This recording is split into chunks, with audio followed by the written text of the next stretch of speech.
Hi everyone, welcome to my channel. I'm Josie. Today I'm going to do the second part of losing a child. And I have quite a few notes in front of me. I will also get to the 4 stages of grief in children. But I want to kind of conclude in what I started on my first video. After a death of a child, your memory may be clouded. You may find yourself driving and not remembering where you're going because your mind is trying to process the huge shock. Normal memory functions can be precluded, putting you in a haze. You may at times even question your sanity, thought you were going crazy. Your pain is affecting your emotional system. And guilt, especially if a child or even a family member, another family member, an adult, dies in an accident. You always think back at what could I have done different to prevent it. Maybe even timing, like maybe if they left an hour later or an hour sooner, this wouldn't have happened. You always question. And you feel powerless. In addition to feeling guilty, parents just feel helpless and powerless. And then the anger. Anger and frustrations are also feelings reported by most parents and are common in grief in general. If your child's death was accidental, those emotions may be intensified. You also may be very, very angry that life seems to go on for others and as nothing have happened. And you know, I can relate to this. I remember when my daughter passed away. She passed away in December 11th. So very close to Christmas. And I remember receiving a letter from an out-of-state friend talking about, and this is before this lady knew that my daughter had died, talking about her life and how wonderful it was and what she was going to do. And gosh, that just hit me in the gut. I thought, yeah, the world is enjoying themselves and they're happy, and I'm crushed. I lost my little girl. So I understand that feeling. It seems like the world is revolving around you, and yet you're at a standstill. Your life has been just slaughtered, and you're in shock. And you're almost angry that other people are enjoying their life. But this passes. You do get over it. It's just that initial shock. And loss of hope. After the death and loss of a child, you are grieving not only for your child, but also for the loss of your hopes and dreams. And, you know, we all look at our children like, what are they going to grow up to be? It's like, I know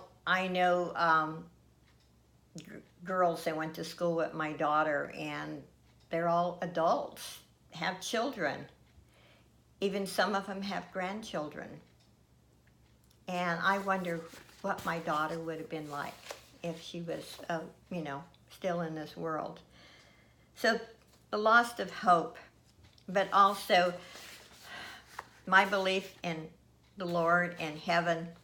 I know she's in a much better place. So I've learned to accept that.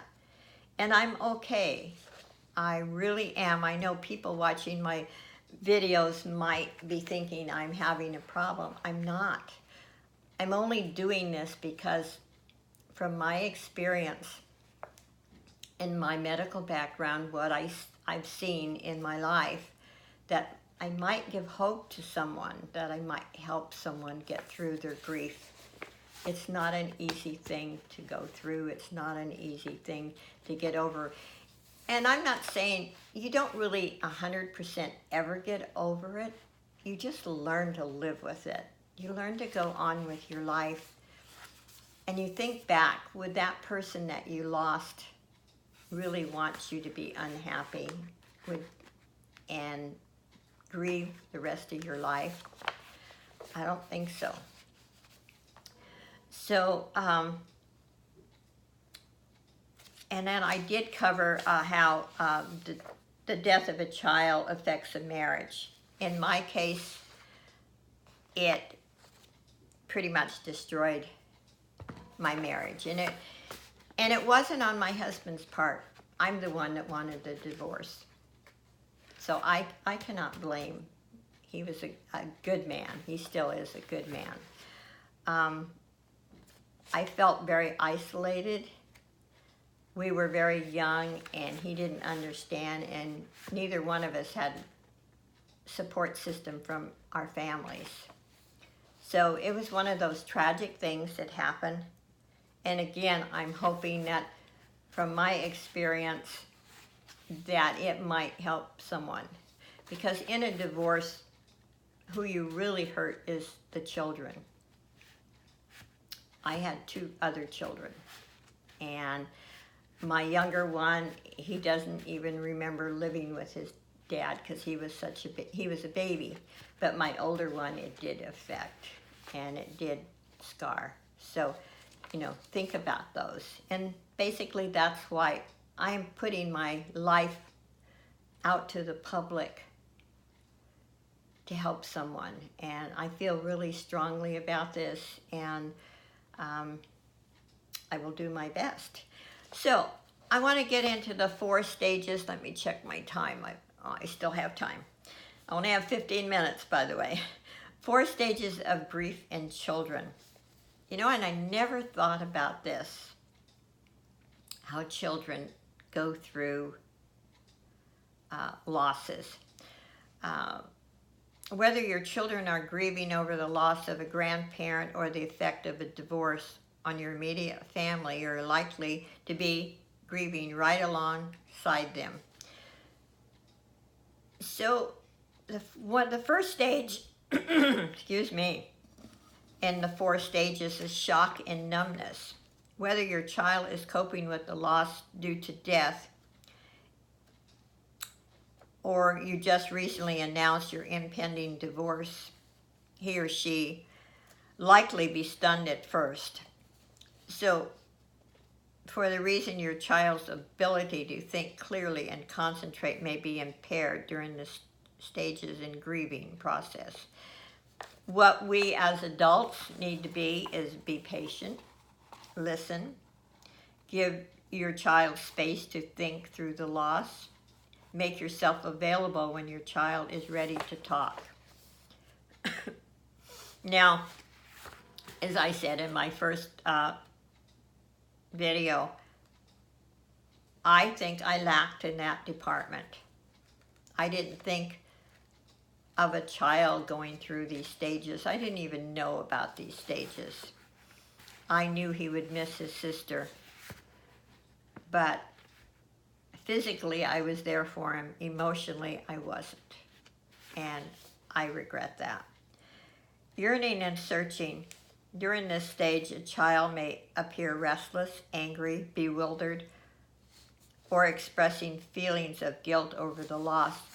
Children, one of the, I think, difficult things that a child has to cope with, for some reason, children take over guilt feelings.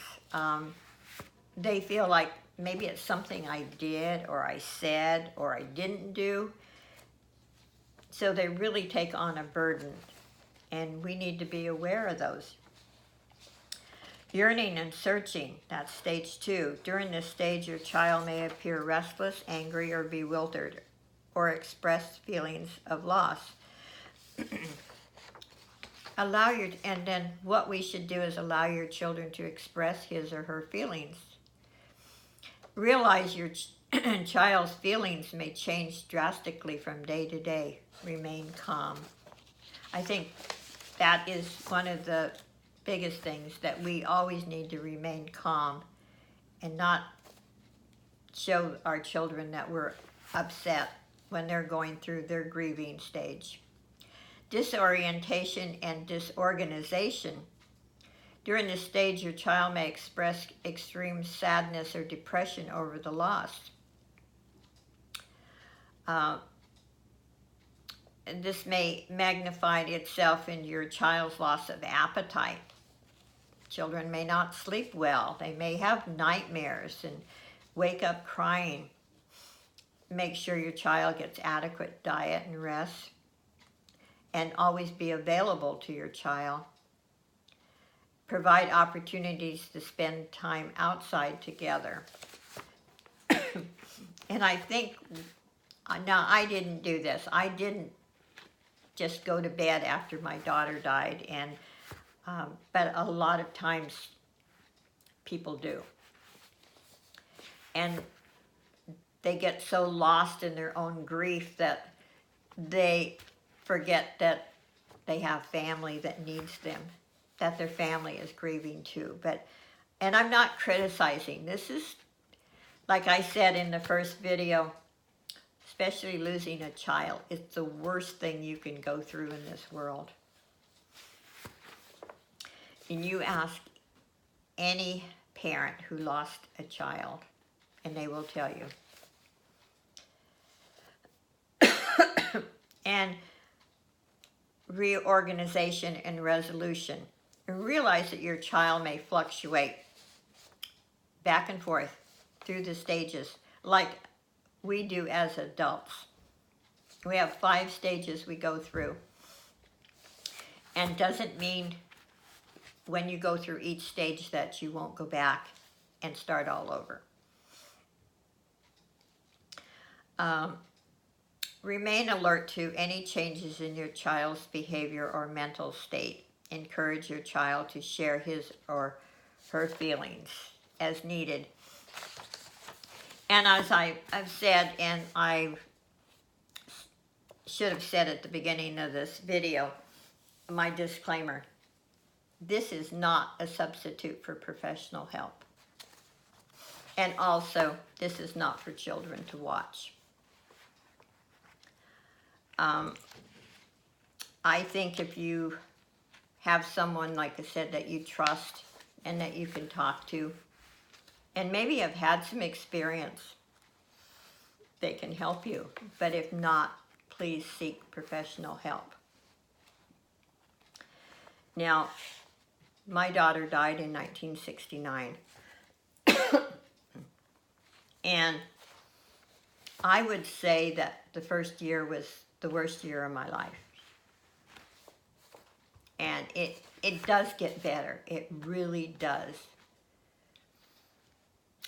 But sometimes you need outside help. That you just get so deep in your own grief that you can't see that there are happier days. And I've said before, I'm not going to preach to anyone. It's not my place to. I'm not trying to change anyone.